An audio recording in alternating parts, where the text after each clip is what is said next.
This is Atheist at Large with the part 3 of the debate of Star Mexus and Sam or Slim. Sam or Slim starts out here again with some ridiculous notions. I don't know how I did it to just be able to pick perfect placement for the ridiculous notions to be either at the beginning of his statements or at the end of his statements.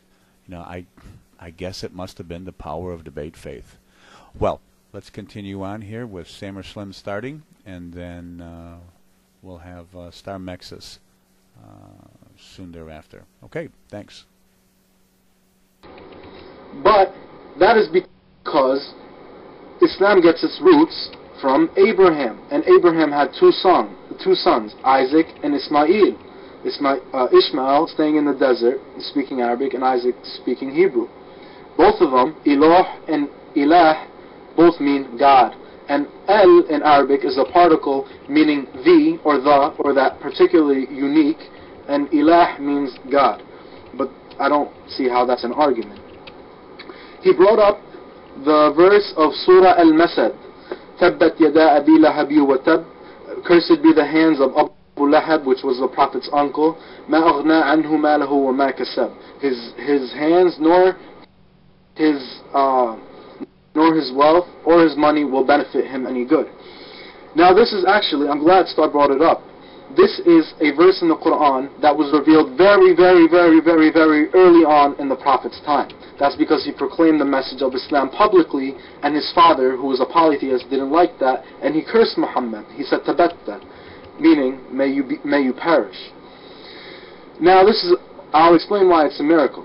All his uncle had to do was embrace Islam, or pretend to embrace Islam, and that surah would have been proven not from God. But the whole life of Abu Lahab, his uncle, he never said the Shahada.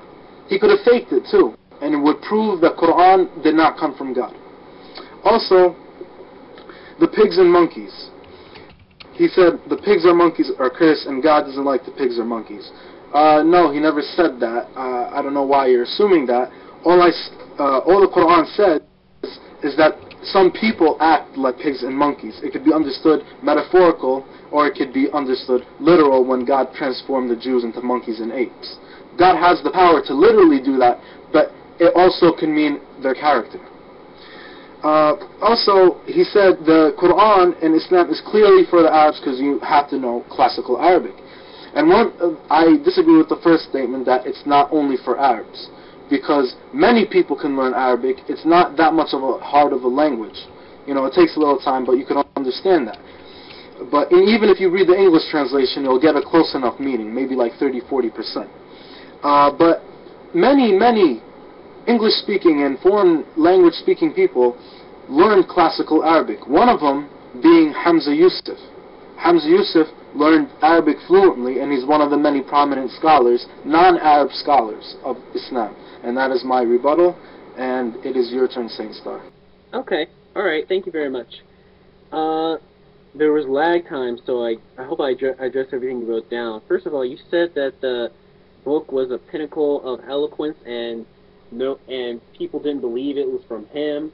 Well, actually, a lot of people did criticize Muhammad because they thought that he was lying and it was from him. That's why there's such a disdain towards the Jews and the Christians in the Quran, because they were the ones constantly criticizing Muhammad, saying that it was from him. So that's the first thing.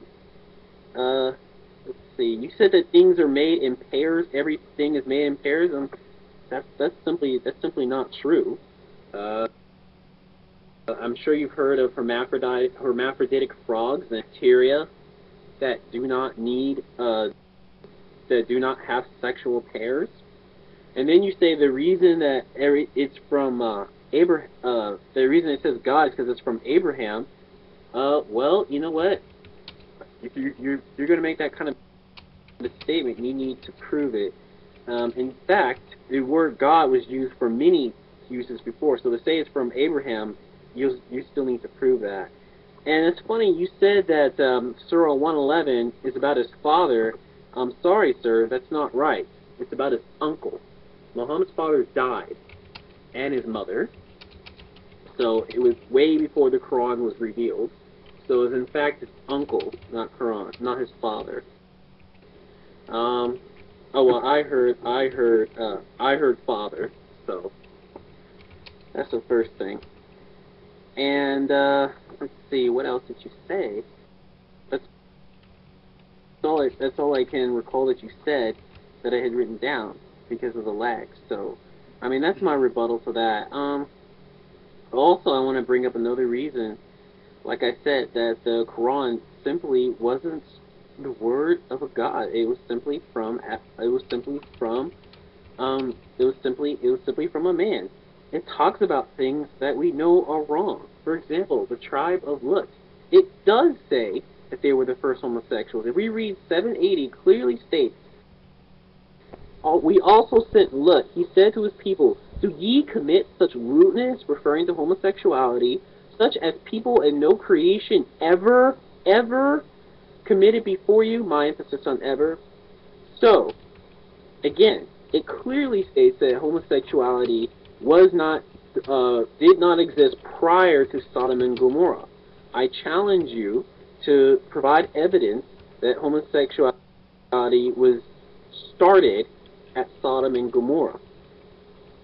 And to say that the earth was created in days, and I'm sorry, that the word yom means time period, well, that's a very common Muslim defense against these points. However, if we look at the Hadith in the Muslim collection, book number 39, number 6707, if you don't mind, I'll go ahead and post that in the chat so other people can look it up and make some few other points. Okay. So, as the Hadith says, he took hold of my hands and said, Allah, exalted and glorious, created the clay on Saturday, He created the mountains on Sunday, He created the trees on Monday, He created things entailing labor on Tuesday, and He created light on Wednesday, and lie caused upon animals to spread on Thursday, and created Adam, peace be upon him, as their offspring on Friday, the last creation at the last hours of Friday between afternoon and night. Besides this being wrong, it clearly shows that it's far more likely that the Quran meant days when it says days, not epochs or time periods. Now, some Muslims may say, oh, well, a day of Allah is 50,000 years or something like that. However, even if it's 50,000 years, it's simply wrong. The earth was not excuse me. The earth was not created in 50,000 years or 300,000 years. This process took millions of years. That's simply wrong. Also, it clearly states